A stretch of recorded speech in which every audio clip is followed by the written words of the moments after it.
Hello and welcome to Thevenin's theorem, level 1, first problem.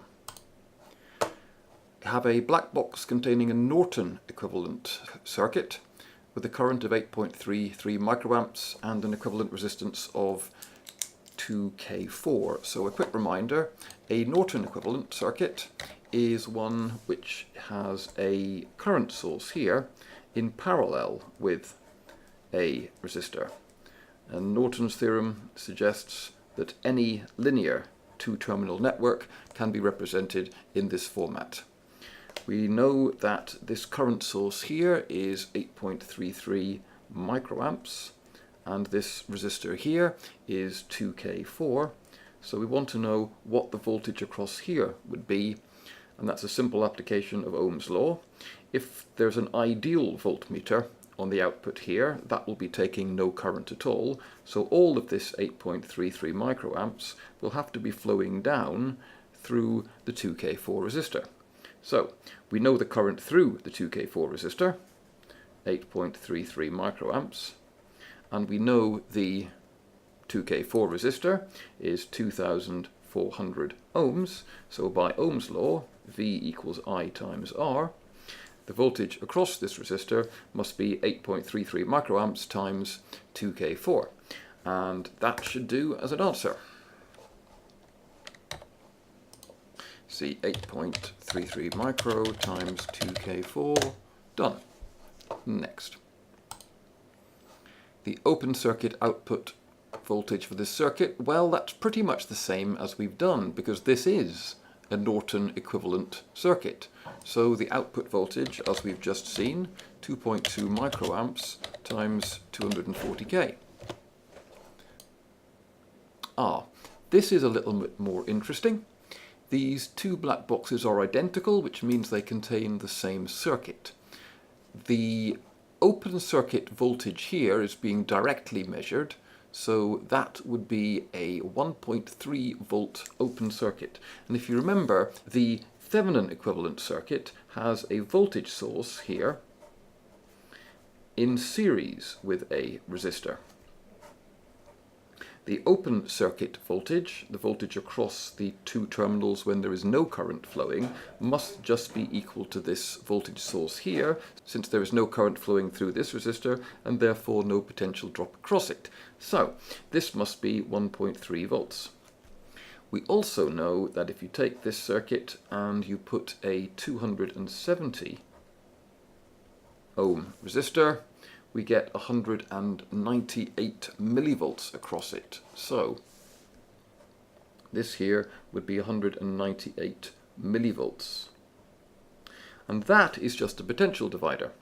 It's a potential divider with 1.3 volts at the top, an unknown resistor here, the Thevenin resistance, that's that one, and then a 270 ohm resistor down to the ground. This can be our ground point here, and we know that there would be 0.198 volts or 198 millivolts at this point in the circuit here. So, applying the standard potential divider equation, we would say that 0.198 is equal to 1.3 times 270 divided by the unknown Thevenin equivalent resistance plus 270. Bit of algebra on that, and that would suggest that RTH is equal to 1.3 times 270 minus 0.198 times 270 divided by 0.198. And we should be able to get the calculator to work that out for us. Let's see, 1.3 times 270 minus 0.198 times 270, and divide the whole lot of that by 0.198. Great. Okay, this one's slightly more interesting. We've got two identical black boxes. We know that the open circuit voltage is 20 microvolts. That's the output voltage with no current being taken at all. And we know that if we put 150k across the outputs, the output voltage halves to 150k. There's quite a lot of different ways to do this one. The way I would tend to do it is to take advantage of the fact that we know that the output voltage is halving. So if we think of that in terms not of their Norton resistance, but in terms of a Thevenin equivalent circuit instead, then we could draw our usual potential divider. The open circuit voltage, we know, is 20 microvolts. The resistance here is unknown, Thevenin resistance, and the load resistance is 150k, and the output is 10 microvolts. Well, the output is half the input. For a potential divider, that means the two resistors must be equal, so there is the same potential drop across them. In this case, 10 microvolts across this one, and 10 microvolts across our load 150k resistor. The two resistors are equal, then the Thevenin resistance is 150k, and we just use the fact that the Thevenin resistance and the Norton resistance are the same, and all we have to do is write 150k in here, done. You could do it a different way, actually considering the Norton equivalent circuits themselves.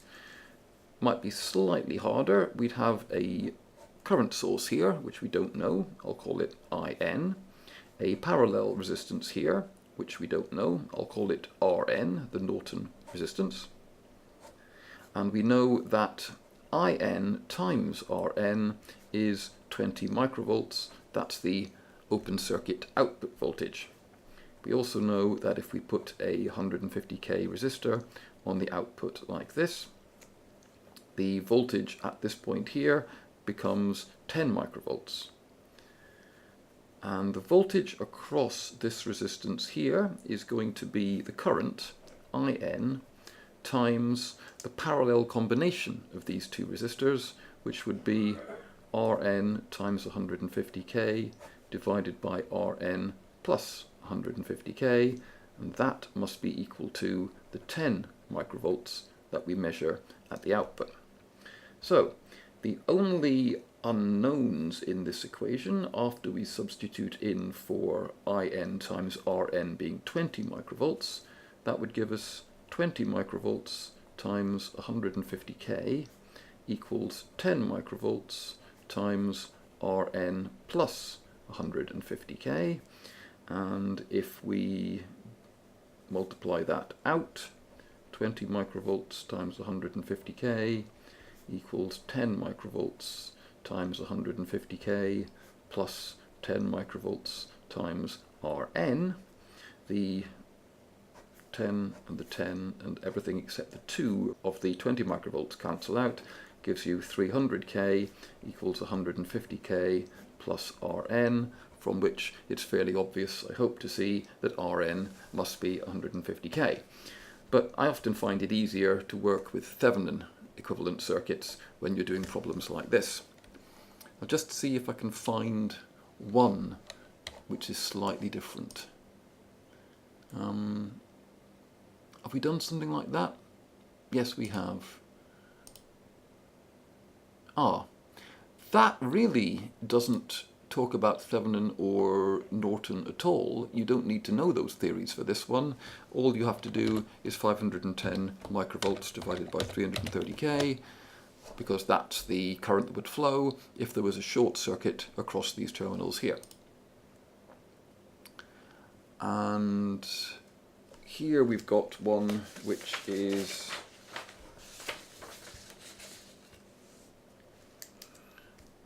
a Norton equivalent circuit feeding a resistance there, which we're told feeding a resistance here, the load resistance 270k.